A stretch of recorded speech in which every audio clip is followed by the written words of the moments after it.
There's multiple ways to improve your part's aesthetic. In this lesson, we're going to talk about countersinking, so let's get into it.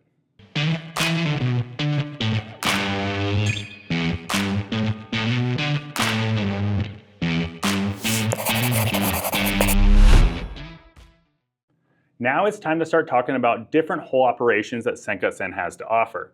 And the first one we're going to talk about is countersinking. Now, what is countersinking? Essentially, the idea of it is that we're going to add a tapered lead in on our holes that are going through, in which a flat head screw can sit inside. So on this, we have a little cutaway view here. We have that tapered area as well as the through hole here. And so our threaded bolt or screw will sit inside of that area. And that makes it so it's nice and flush. This is a great way to have that flush area on top for interference reasons, as well as it's cosmetically appealing for a lot of parts. So it's a common add-on for SendCutSend parts to be made through. Now, with this, what we're going to end up seeing is that we have a handful of notes and key things that you need to understand on how to design around it. Firstly, there is two different angles that you need to know at the very top. One is going to be 90 degrees. That's going to be for all of your metric threads, and 82 degrees for our Imperial. So that's the included angle across that entire taper. The second thing is that we're going to have two main components to it, a major diameter and a minor. Now, a lot of this stuff you don't necessarily need to memorize. SendCutSend is going to handle it for you on the checkout process, but if you're designing your parts, you should understand where they're coming from and why they're there. Now, the minor diameter is simply just the through hole that your threads are going to go through. So in this example, if we have 1/4-20 hardware, we're going to end up having a 0.255 inch hole that's going all the way through the part. That's a slip fit for a 1/4-20 thread. Now, on the very top, our major diameter is 0.531. So that's the diameter of the top of our taper. Now, with 82 degrees, since this is an Imperial thread, that sets our depth at a certain height. So essentially, we're driving that bit into the material, creating that taper until we get that flush fit effect. If this depth is shallow, you're going to see the screw stick up at the top. If it's too deep, then the screw's just going to sit subsurface on the top. You know, that's a little bit better than the alternative. But with that, again, I'm going to say it one more time, SendCutSend is going to automatically set these dimensions to whatever you're selecting on the checkout process. And we're going to go through that here in a second. Now, two main things that we have to consider is workholding. So this is a secondary operation that's after the cutting process. And so the operators have to hold the parts in some orientation. And that sets us up for having a minimum and a maximum size due to that. Now the minimum size is going to be a 1x4 inch rectangle, and the maximum size is 14 inches by 46. So just know those limitations when you're designing your parts. If you want countersinking in there, you're going to have to keep them underneath or above those thresholds. Now, when we come to notes, there is a minimum thickness, and the reason why there's a minimum thickness is as this bottom were to come up, eventually we don't have enough to have the through hole on the taper. And so SendCutSend won't necessarily do a countersink on a material that's too thin, as it's going to eat all the way through the material. So just kind of understand that those minimum thicknesses are due to that. And there's a rule in there in which dictates that minimum thickness.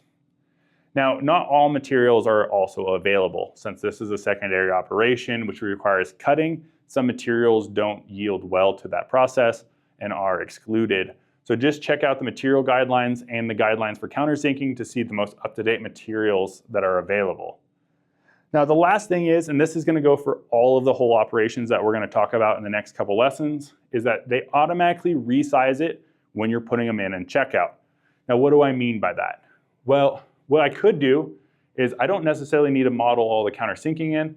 I can just have a hole that, say, is 1/8 of an inch wide. We'll call it 0.125. If I have that hole there in the checkout process of SendCutSend when I'm configuring my part, I can click on this 0.125 hole, select 1/4-20 hardware for my countersink, and I'm going to end up resizing that hole to the 0.255 for my through hole, and then they'll be able to do the countersink. So again, you don't have to memorize all these values. You don't even need to know what the through hole is. You just need to know what thread that you're wanting to put in there. and they're going to handle that resizing for you.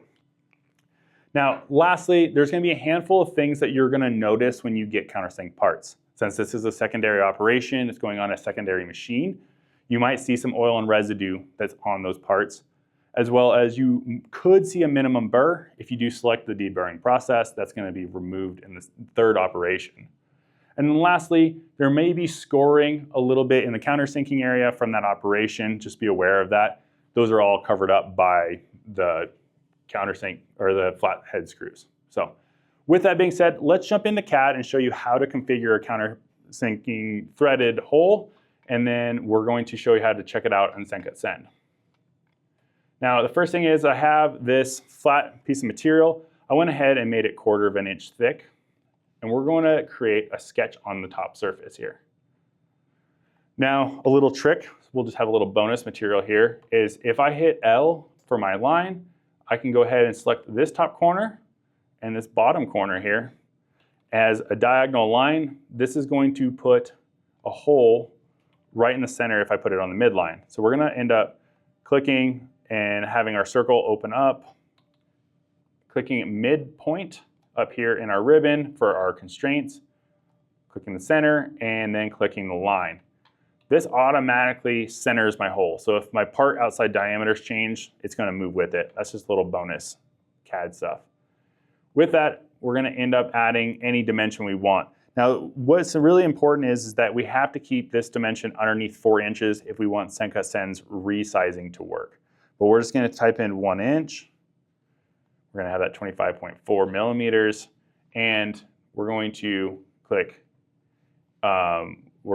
cancel here actually and hit finish. Now that we have that, we're actually going to come up and we're going to model the taper in here with a countersink just to show you guys how to do it.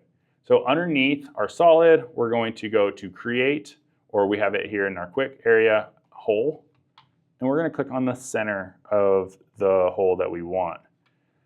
When it first pops up here, we're going to end up seeing a lot of dimensions that are incorrect, but we're going to have a new dialog box that we haven't seen before.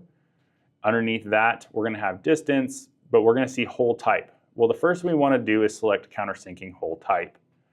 The second thing is that we want it to be a simple through hole, and that we want it to have a drill point in case we were not going all the way through. Now, I talked about it before where we end up having that included angle. So right now it's set at 90 degrees. If we want that 1/4-20 thread, what we want to do is change this to 82. And then we want our major diameter to end up switching out to, we're going to see here on our website, 13.49. So I got that from our countersinking guidelines, 13.49. And then our through hole on that one is going to be 0.255 inches. We can probably put that in this way. Now, we can see that I'm going way through the part. So I can actually drag this up or change it, right? We just want to make sure it goes all the way through the part. And we can click OK.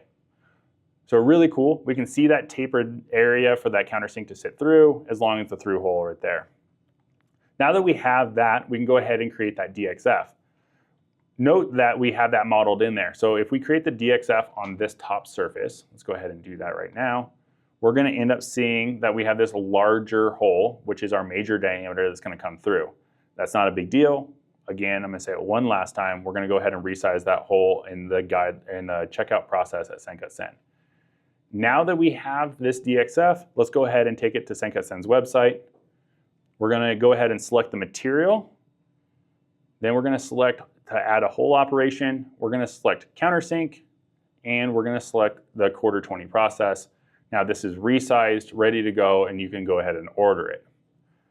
So it's just that easy to add countersinking to your parts. There's not a lot of background noise to it. Just know that you have those minimum and maximum hole sizes. So that's it for this first hole operation. And the next one, we're going to start talking about dimple forming. So we'll see you there.